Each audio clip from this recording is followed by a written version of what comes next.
Petroleum का या हम तेल का देख रहे हैं कि बहरान पैदा होता हुआ नज़र आ रहा है। उसके प्राइस भी हाइक पे जाएँगे, शॉर्टेज भी हो सकती है। पाकिस्तान में भी हम देख रहे हैं कि इस चीज़ के ऊपर गौर हो रहा है। तो ये जो हमें हालात तमाम तर बनते हुए नज़र आ रहे हैं, तो क्या अगर आबनाए हुर्मुज़ का जो कंट्रोल है उसके हाथ में आ जाता है, तो ये जो ऑयल की सप्लाई है, डिमांड है, इसमें जो रुकावटें आ रही हैं, ये कुछ बेहतर हो सकती? देखिए, सबसे पहले तो ये समझना पड़ेगा कि आबनाए हुर्मुज़ का कंट्रोल तब संभाला जा सकता है, अमेरिका संभाले या कोई और ताकत संभाले, जब ईरान मुकम्मल तौर पर डिस्ट्रॉय हो जाए, ठीक। तब तो हो सकता है। फिल वक्त ऐसा कुछ नहीं हुआ है। सही। फिल वक्त तो ईरान खड़ा हुआ दिखाई दे रहा है।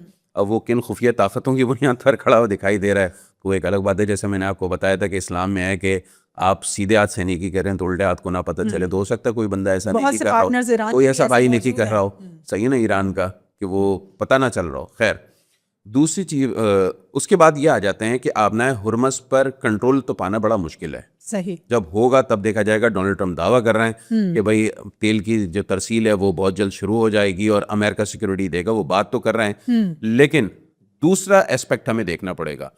तेल की कीमतें अगर अभी आप मुझसे पूछें तो 90% में ये कह सकता हूँ कि तेल की कीमतें अगले कुछ ही दिनों बाद बढ़ने जा रही हैं। सही। जो अराउंड 350 के आसपास आएगा ये पेट्रोल।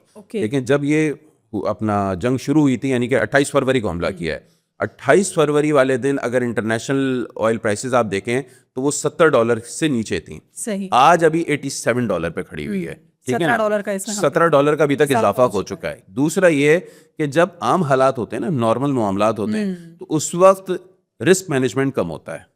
तो आपकी जो इंश्योरेंस होती है वो बहुत कम परसेंटेज पे हो रही होती है। जब रिस्क फैक्टर बढ़ जाता है तो फिर इंश्योरेंस भी ज्यादा रेट पर हो रही होती है, शिपिंग कॉस्ट आपकी बढ़ जाएगी। फिर अगर कोई 8 दिन में ये टैंकर आता है ऑयल लेके, अगर फर्ज करें सऊदी अरब से चला, पाकिस्तान के पोर्ट पे लगा, 8 दिन लग रहे हैं, तो इन दिनों में अगर दूसरा रूट वो लेगा तो जाहिर सी बात है 12 दिन 13 दिन लग रहे होंगे, तो वो उसका भी खर्चा ज्यादा आएगा।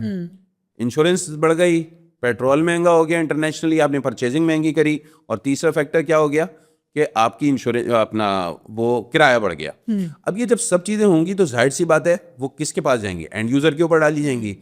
तो पेट्रोल की प्राइसेस तो बढ़ेंगी, लोगों को ये समझना पड़ेगा, चूँकि आलमी हालात बहुत ख़राब होते जा रहे हैं और पाकिस्तान में नहीं दुनिया भर में बढ़ेंगी।